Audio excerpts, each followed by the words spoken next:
German अखबार लिखता है कि प्रेसिडेंट ट्रंप ने 4 बार कांटेक्ट करने की कोशिश की नरेंद्र मोदी जी को इन 4 हफ्तों में, बट फोन रिसीव नहीं किया। India will shape the Asian century। जब जापान ने देखा कि इंडिया रेजिस्ट कर रहा है यूएस के अगेंस्ट, तो जापान की पर कैपिटा इनकम तो इंडिया से बहुत बेहतर है और जापान एक डेवलप कंट्री है। जापान इंडिया को सीखते हुए, इंडिया को फॉलो करते हुए आज यूएस को आंखें दिखा रहा है और ट्रेड डील के लिए जाना था लेकिन वो विजिट कैंसिल हो गया। भारत जिस तरह से अमेरिका की पक्षपाती ट्रेड डील और टैरिफ से लड़ रहा है, उसे देखकर अब जापान को भी लग रहा है कि हमें भी थोड़ा बहुत लड़ लेना चाहिए था। लड़ना नहीं तो कम से कम गलत को गलत तो कह देना ही चाहिए था। ऐसे में जापान ने एक बड़ा बयान देते हुए कहा है कि हमने अमेरिका के साथ टैरिफ मोल भाव पर जो ट्रेड डील साइन की थी, उसमें अमेरिका कुछ गड़बड़ कर रहा है। इसी गड़बड़ को सुलझाने के लिए जापान के ट्रेड नेगोशिएटर्स की एक टीम अमेरिका जाने वाली थी, लेकिन जापान की इस टीम ने अपनी यात्रा को कैंसिल कर दिया।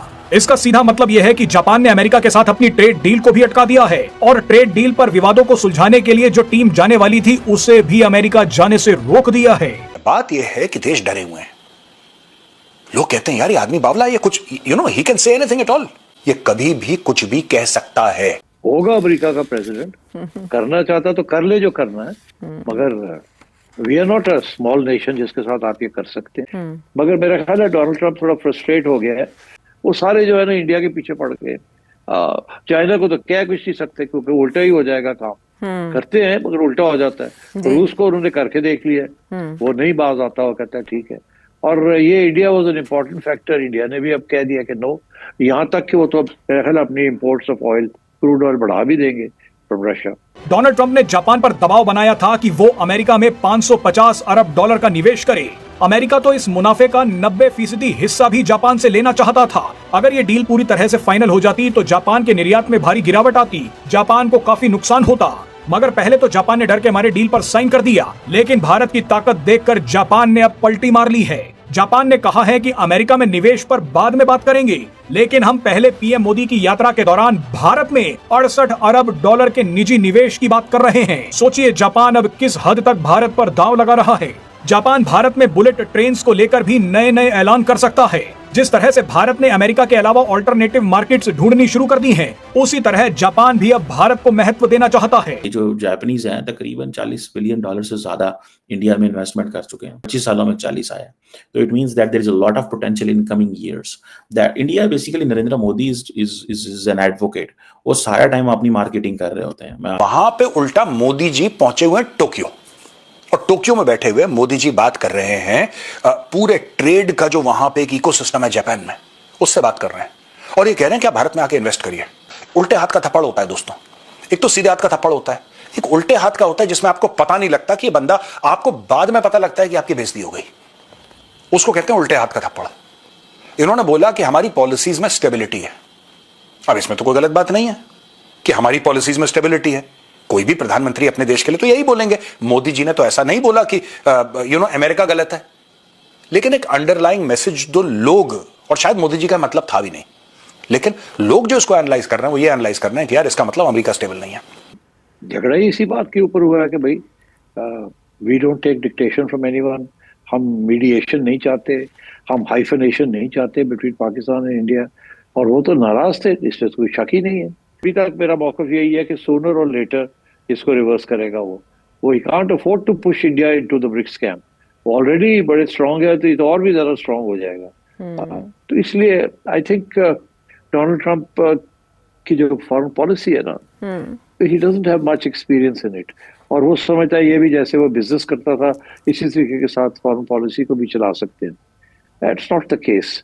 जय हिंद दोस्तों, नमस्कार दोस्तों। प्रधानमंत्री मोदी इस समय जापान की यात्रा पर हैं। आज प्रधानमंत्री मोदी चीन पहुंच जाएंगे। प्रधानमंत्री मोदी ने जापान जाकर अमेरिका और चाइना को संदेश दे दिया है कि न तो भारत अमेरिका के डिक्टेशन पर चलेगा और न ही चाइना के भरोसे रहेगा। भारत के पास जापान जैसे साथी देश भी हैं जो कई वर्षों से भारत में इन्वेस्टमेंट कर रहे हैं और आगे भी करते रहेंगे। जापान भारत के प्राइवेट सेक्टर में आने वाले 10 सालों में 10 ट्रिलियन जापानी येन का इन्वेस्टमेंट करेगा, जो 68 बिलियन डॉलर के बराबर बनता है।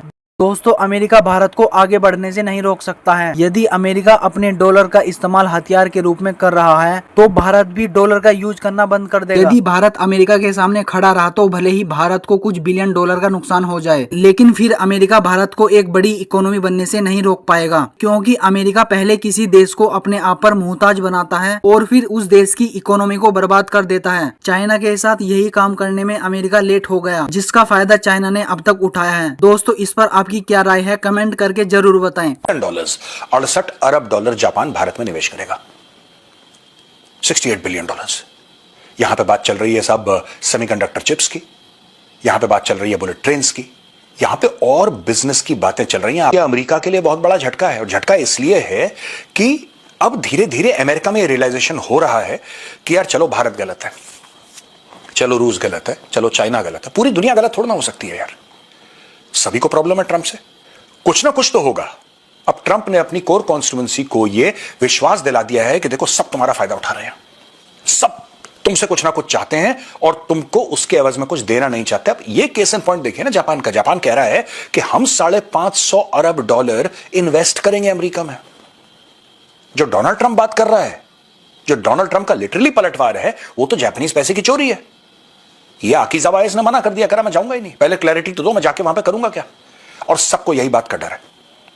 दोस्तों मैं दुनिया के जो तरक्की याफ्ता मुल्क हैं, जो डेवलप्ड कंट्रीज़ हैं या जो डेवलपिंग है, जिनकी ट्रेड अच्छी है, मार्केट अच्छा, वो कहते हैं यार डॉलर से छुटकारा मिल जाए। ऐसा तो नहीं कि ट्रंप टैरिफ लगा के खुद ही सबको डॉलर से छुटकारा दे रहा है। कंट्रीज खुद ही लोकल करेंसीज में डील कर रही हैं और इस तरह के। अब ये जो ट्रंप इस वक्त, क्योंकि सारी हमारी इंटरनेशनल बिजनेस डॉलर से होती है, ठीक है, तो जैसे अब कुछ टाइम पहले हमारे चाइनीज़ के सदर ने भी कहा था कि अमेरिका के बगैर दुनिया चल सकती है। इसका मतलब है डॉलर के बगैर हम चल सकते हैं। अगर कोई और करेंसी, मतलब कि इंडियन करेंसी होगी या जापानीज़ करेंसी होगी, ज़रूरी नहीं बिजनेस के लिए हम डॉलर को फॉलो करें। ये दुनिया पे अगर कोई मुल्क अच्छा जा रहा है, एक दिन होगा ये देखें जापान और चाइना ये डॉलर यूज़ नहीं करेंगे, एक दिन आएगा। हाँ एक दिन आएगा, वो बहुत जल्द है। ब्राजील जैसा वो भी खड़े हो गए ना, देखे ना आप, ब्रिक्स, रशिया, ब्राजील खड़ा हो गया है ट्रंप के खिलाफ, रशिया खड़ा हो गया जी, इंडिया आई था, अब इंडिया भी खड़ा हो गया, चाइना तो है ही है। तो ये मतलब है कि India has followed the BRICS line कि वी आर इंडिपेंडेंट। अब वो नेशन और ब्लॉक्स बनने शुरू हो गए ना वहाँ। तो आई थिंक इंडिया ने यही फैसला किया कि हर सारे अंडे हमने अमेरिकन बास्केट में नहीं रखने, और हमारे बड़े तारीखी तल्लुकात हैं विद रशिया, वो हमने नहीं छोड़ने। जापान की तरह south Korea, European union, Taiwan और वियतनाम ने भी अमेरिका के साथ डील करने में जल्दबाजी दिखाई। ये सभी भी अमेरिका से डर गए थे, लेकिन जिस तरह से भारत अकेला ही अमेरिका से भिड़ रहा है, उसने पूरी दुनिया को अमेरिका से भिड़ने की ताकत दे दी है। टोक्यो में जब मोदी जी ये कहते हैं कि यहाँ पे स्टेबिलिटी है, वन विंडो क्लियरेंस है, आप आइए, तो देखिए ना, दोनों खबरों को आप मिलाइए, दोनों खबरों को आप मिलाइए। ट्रेड नेगोशिएटर अकाजावा जो जाता है अमेरिका में इन्वेस्ट करवाने के लिए, जिसको जाना है, राइट, जिसको जाना है, पहले इनकी मीटिंग हो चुकी है, जिसको जाना है अमेरिका, वो इन्वेस्टमेंट नहीं करता है अमेरिका में। वो कहता है कि रुको, हम करेंगे लेकिन अभी रुको। और उसी वक्त उसके 24 घंटे के अंदर अंदर मोदी जी कहते हैं कि एक काम करो, इंडिया में इन्वेस्ट करो।